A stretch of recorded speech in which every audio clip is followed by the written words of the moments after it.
What's going on, everybody? Welcome to another brand new installment of For the Love of Wrestling here on the Casa D18 Studios YouTube channel.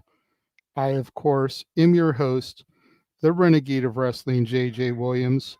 How are you doing this Tuesday evening? Sorry about the delay in the stream.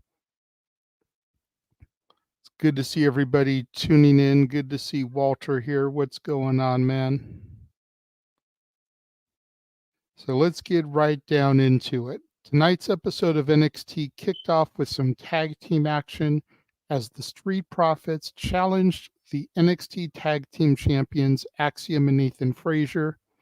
It was supposed to be the Rascals getting the opportunity, but for undisclosed reasons at the time, they were unable to make the show. We'd get an update later on in the broadcast, but the match was a great outing for all four men. The Profits really made Fraxium step their game up. High spots aplenty in this contest, and when it looked like the Profits were about to get the W, the Bloodline, Jacob Fatu, Tama Tonga, Tongaloa, the Gorillas of Destiny, hit the ring and caused a disqualification, allowing Fraxium to keep the titles. We then see a video from NXT Anonymous, where Tony D'Angelo, the D'Angelo family, is talking to a mystery man, handing him an envelope and paying him to take out Oba Femi. Who is it? We'll find out later. We then get a Julia video package ahead of her debut match in NXT against Chelsea Green. We then go to the ring for the match between these two women, and it's pretty much Julia all match long dominating. Chelsea is able to turn the tides temporarily, but Julia is able to hit her knee strike and then Northern Lights bomb to secure her debut victory on WWE television. Really strong showing here for Julia. Chelsea did everything she could to make her look good. We go backstage with Trick Williams, who discusses the grit and determination it's going to take for him to win his first ever Last Man Standing back and then go on to get his title back. We get a Jordan Grace video promo taken from her X account, and she talks about the legacy that the Knockouts Championship has had for the past 15 years and the reason behind her open challenge tonight. She talks about how the NXT roster is stacked with women, and with every NXT challenger that she is able to successfully fend off, she in turn makes the Knockouts title even more prestigious. We then get a promo of Lexis Keane in a barbershop, and he introduces a video of his greatest hits. Oro Mensah then comes in and jumps Lexis Keane. The video goes to static. We then go inside the women's locker room where everyone is buzzing about the title shot against Jordan Grace. Lola Vice, Fallon Henley, and JC Jane all get into an argument as Kehlani Jordan and the rest of the locker room watch on. We then go to Javon Evans versus Charlie Dempsey in a Heritage Cup match. Charlie Dempsey is able to score the first fall in round 2. Javon Evans ties it up in round 3, and round 5 goes to Dempsey thanks to the return of Tavion Heights back from Japan and competing in the N1 victory tournament for Pro Wrestling Noah. We then get a Rosemary and Wendy Chu vignette. Very spooky, very Halloween. I'm looking forward to the demonic duo.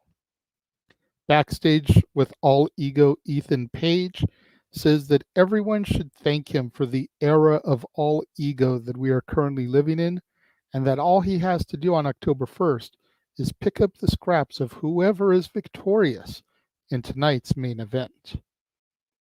We then get Oba Femi's match, and he's going to be taking on Hammerstone from TNA Impact. This match is pretty much Big E Langston's, big meaty men slapping meat. Watching Femi gorilla press and then drop Hammerstone was an impressive feat. Femi, of course, got the W, but I hope that there is more between these two behemoths down the road. We then had a Duke Hudson promo chase you with him, kind of hyping up his upcoming match. We then go back to the locker room and Ren Sinclair and Kelani Jordan having an exchange of words. Jada Parker comes in looking for Fatal Influence. Possible connection, team up with Lola Vice and Jada Parker because some words are said. Kind of missed some of it due to commotion going on in the house and the kitchen. We then had Ridge Holland versus Duke Hudson. Duke comes out hot early on, but it just isn't enough.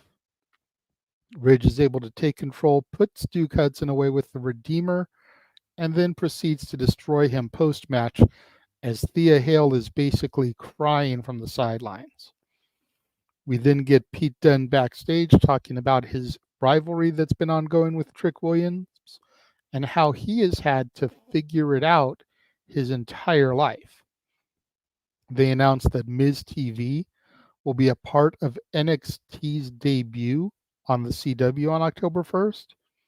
We then have Wes Lee storm the announce table, take Vic Joseph's headset, and says the Rascals aren't here because he took out Treg Miguel.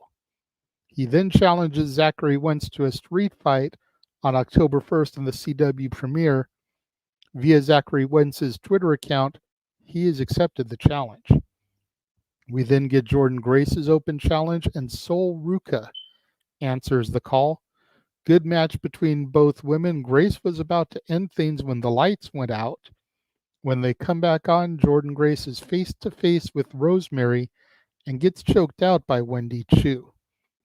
I will say, as much as I love Sol Ruca, and I think that she's great for a talent who had no previous experience, she did look a little out of her league going up against the Knockouts champion. We then go backstage in a set of like 4 promos in a row. First up, Tatum, Paxley, and Lyra Valkyria are backstage playing with Lyra's toys, and we find out they'll face the demonic duo next week. We then go to Ava Rain, Julia, and Funaki in the office. Roxanne crashes the meeting, gets in Julia's face. Julia thinks that Perez is scared of her, and she should be. We then get a segment with Brooks Jensen and Sean Spears.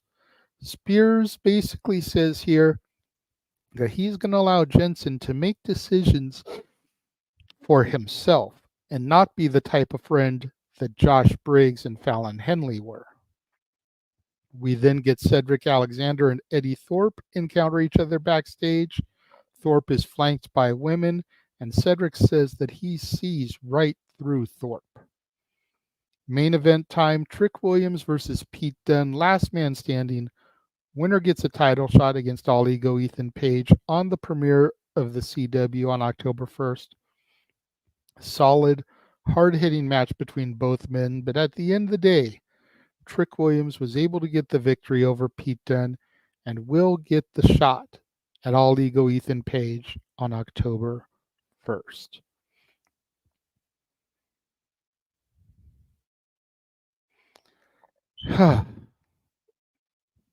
All in all, this was a solid show. I know I blew through it pretty quickly. I don't have NWA to review today. I didn't have the opportunity to watch it beforehand. But like I said, solid show all around. I'd give it a B+. My biggest gripe was the 4 segments in a row just before the main event. I felt that was a little overkill. Excuse me. I felt that was a little bit of overkill, you know?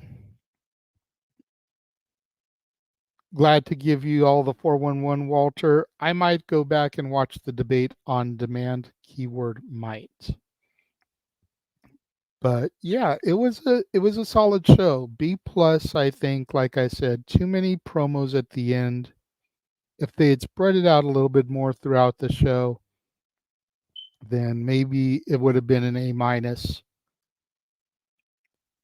The predictability for most of it, I think, is also what killed it. Hammerstone was a surprise. Sol Ruca was a surprise.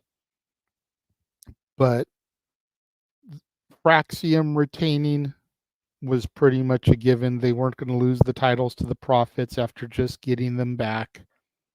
The Bloodline showing up, that was definitely a surprise.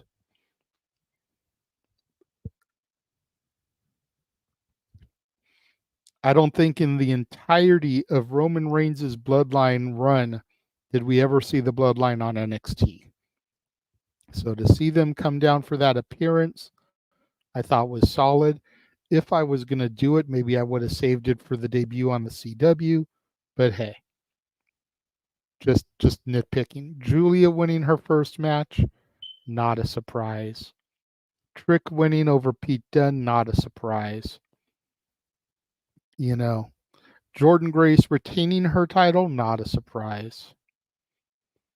Obafemi retaining, not a surprise. It's just a matter of who they faced. That was the surprise. What did you guys think of tonight's episode of NXT? Let me know. Leave your thoughts in the comment box. Do you agree with me about a B+? Leave your thoughts. I will be back tomorrow.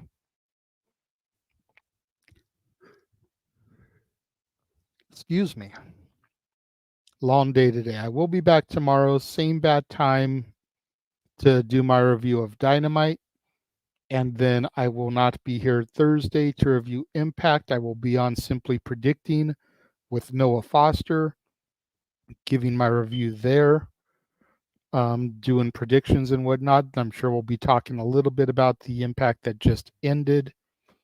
And Friday, I won't be here for SmackDown as I have to work. But I will be back come Monday for another episode of Raw. Thank you guys out there for joining me and tuning in for tonight's NXT review here on the Casa D18 Studios channel. I have been the Renegade of Wrestling, JJ Williams, and I will see you guys next time.